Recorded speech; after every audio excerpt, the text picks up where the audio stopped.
All right, so over here on the left, you're starting to see a bridge come into view. Oh, yeah. Yeah. Take me to the bridge, please. All right.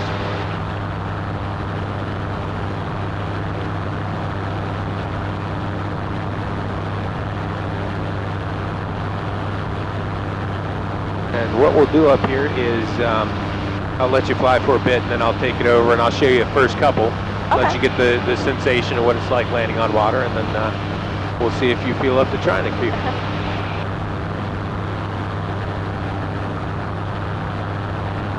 What kind of fish are like up in Virginia? Oh gosh, we've got all kinds of stuff down here. It's bass for the most part is what they're after. Red eye, bluegill. Do you do much fishing? A little bit. My dad actually owns a fishing business. Oh, cool. So like he is always like curious about everywhere I go, like what the fish is like, how the fishing is. We have really good fishing here.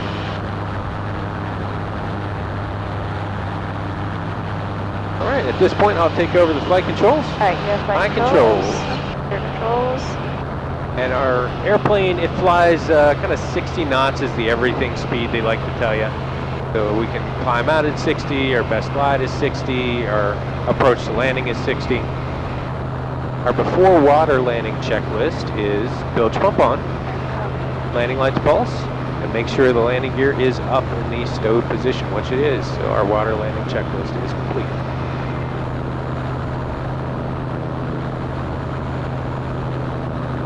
The wind is, I won't call it strong yet, but we got a pretty good wind. And we can look down at the water and kind of get a sense of what the wind is doing on the surface there. Since it is not just glassy and smooth, we've got those ripples. All right, we know that there's some wind coming up these fingers. But so far I don't see anything that would tell me that this is not a good idea.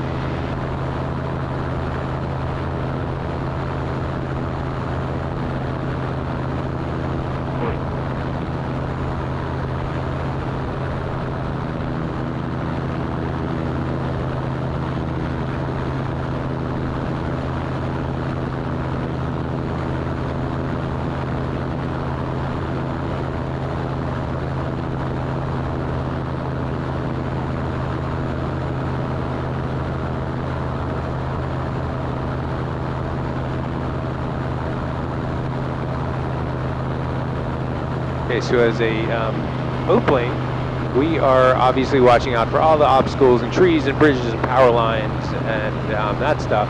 But what'll really get us is a boat wake that we didn't know was coming. Oh. So as we are planning out where we're going to land and making our approach runs, we're always looking for boats on the move and wake.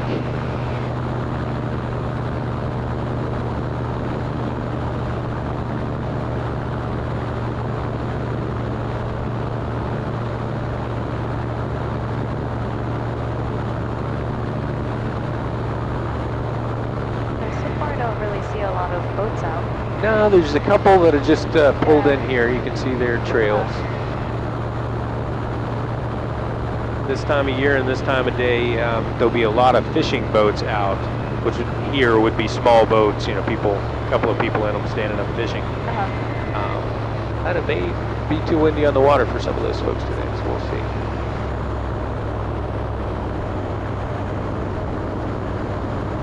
We're going to line up to do our first landing just beyond the bridge.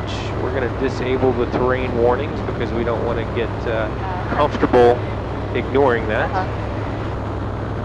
And it's going to scream at us the whole time we're near the water.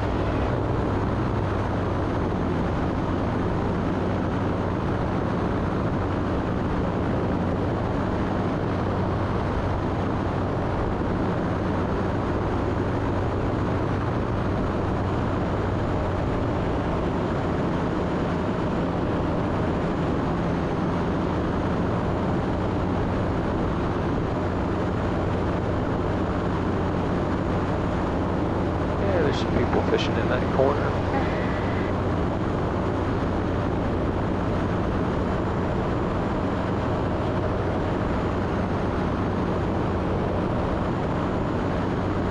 Not quite seasoned enough down here yet where people have all their flags and stuff out, because that's always nice. Anywhere you look, you've got a pretty good indication of how how strong the wind is and the direction it's coming. But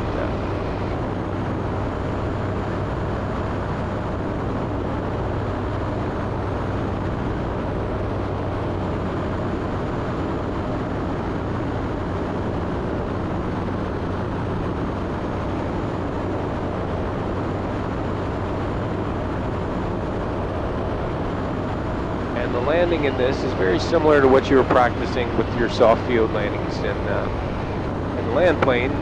Main difference is we're not trying to flare and pitch the nose way more on like an on-step position for a boat. We get down in here, we're looking for ground effect. We try to hold it about a foot off the water. There we are, we're on the water. Wow. We're gonna power up. Take off.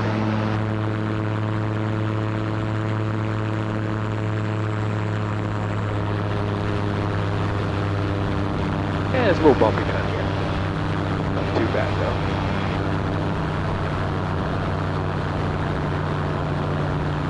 You get a lot of people wave at you in the morning. It's seaplane law, you have to wave back at them.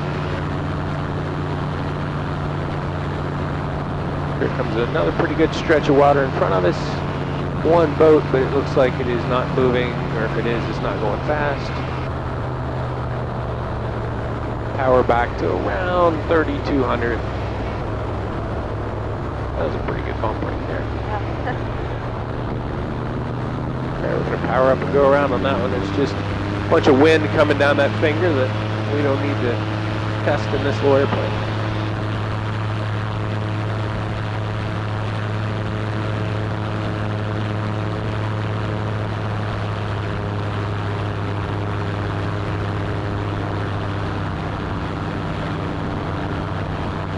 It's nice how you can feel like all the bumps though, so you like kind of get an idea of where the wind kind of pushes. Yeah. Yeah, you just have to kind of ride with it. You know, if you fight against it too hard, you're not going to have a good time.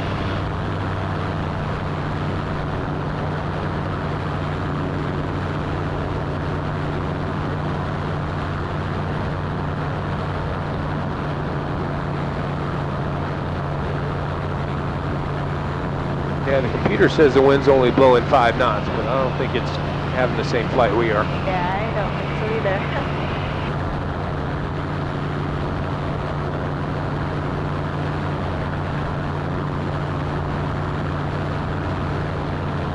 Alright, let's see if it smooths out any more down here through the water.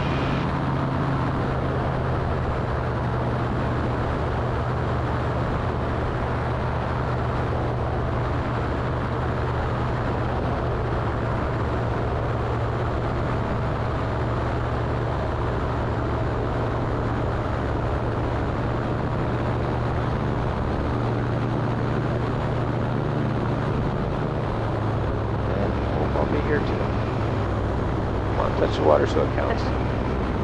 There you go, airplane. Good job.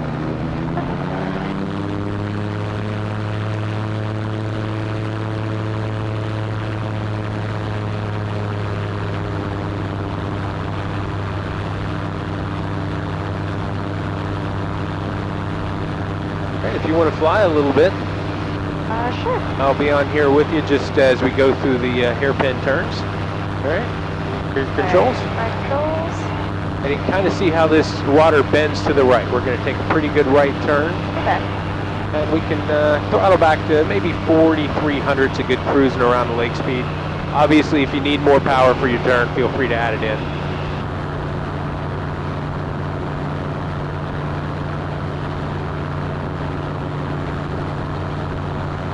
And then just keep going over to the right? Yep, just keep that turn coming to the right. You'll see a boat. We'll try to pass to the right of it, and then we do a left turn. Yeah, there you go. Just keep on rolling.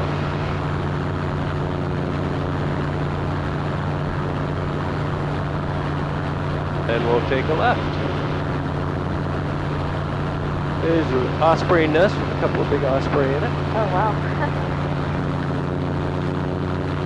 Yeah, really nice. Now the lake opens up in that direction, we'll head that way.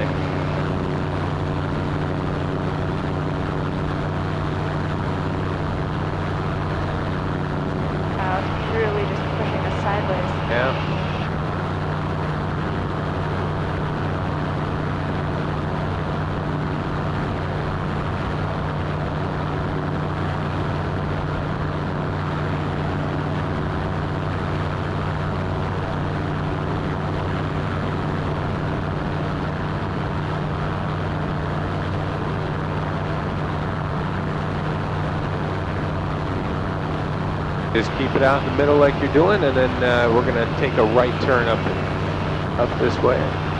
Oh, so you can fly pretty low then for a seaplane. Sure. Obviously, the 500-foot rule applies, and we'll always try to stay at least 500 feet away from these things. But we are doing a lot of takeoffs and landings. Right? That's the point. We're down here practicing our splash and goes. So we're always in that process of needing to be near the ground so we can do that work. Is that what they're called, splash and goes? Yeah. And if we come to a full stop, that's called displacement. Okay. As you can see how this channel sort of bears up that direction. We're going to avoid this side today because the wind is blowing up and over that mountain.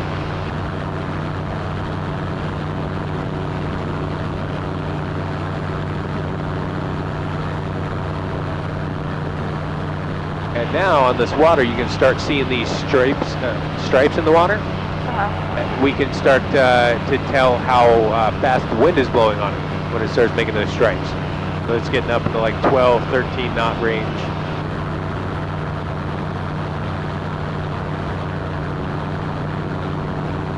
What are the limits for this airplane for like crosswind? The crosswind limit is pretty low. It's better on land than it is in the water, mostly because in the water we can't get our wing very low to do that technique. But in the water we can usually find a headwind. So we'll take a right.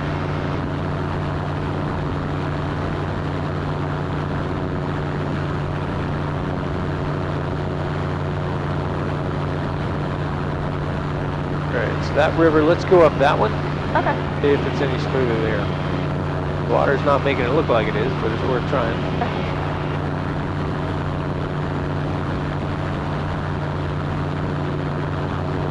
Yeah, we're starting to get white caps out there, so it's pushing to 15 and 17.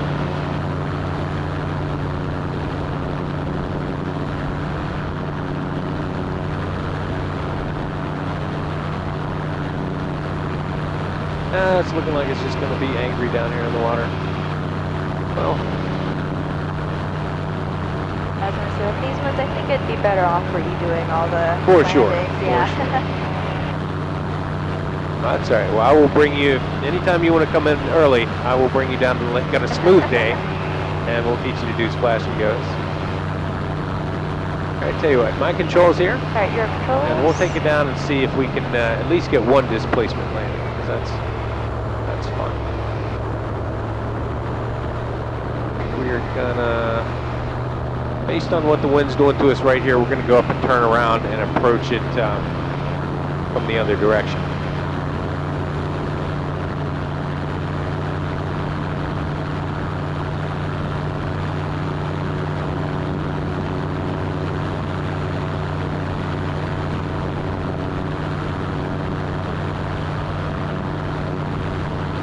Did you get your wave? Yeah. Excellent.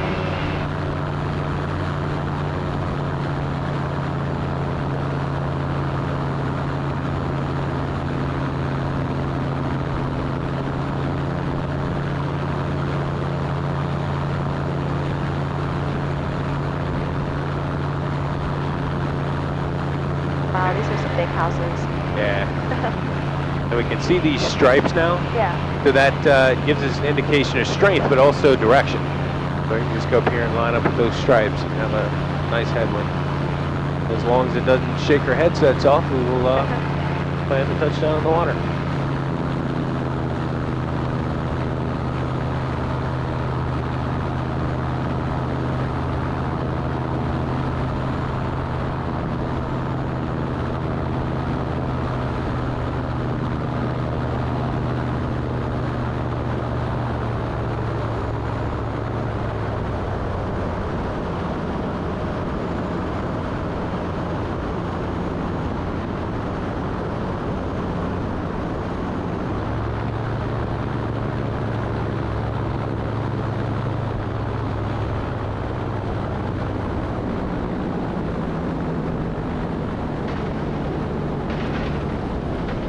So it's gonna slow down, sorta, and feel a little bit weird as we sink into the water.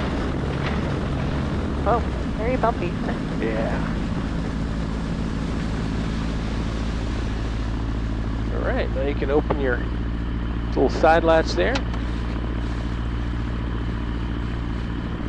And you might have to hold your door just because it's so windy, but you can at least reach out and touch the water. Oh wow, that's warm. I thought it'd be like freezing, but it's well, warm. it's late enough in the spring season that it started to warm up. I think it's in the 60s now. Oh, it gets okay. in the 40s over the winter, and it should get to the high 70s as the summer goes on. I guess I'm so used to freezing cold temperatures. Right. I'm like, oh my gosh. All right, we can let that door, just come shut here. We'll lock it up tight. That guy. So we're in displacement, right? We're floating. We don't have much choice in the direction we point because of the wind. But that's okay. Is there much steering you can do? Well, you can see how much I'm pushing on the rudder, and it helps a little bit. But not too But much. at idle thrust, what's going to happen is we're going to get caught by the wind here, and it's going to point us back into it. So if we really needed to go that way, we can always bump up the power and make our own effectiveness for the rudder. Okay, so a displacement takeoff, what we're going to do is we're going to hold all the way back, throttle up, and then you'll see a bunch of pushing forward and back on the stick here. All right, so here's full power, and I'm just getting it up on step, holding it back so it doesn't oscillate so much.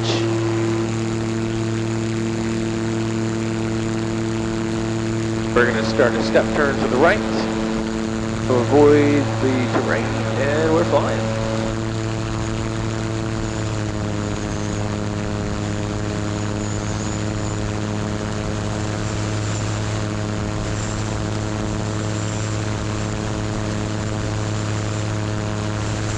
Wow, my dad is something to be jealous after this. Well, you have to get him to come out and visit. I'll take him up. Definitely.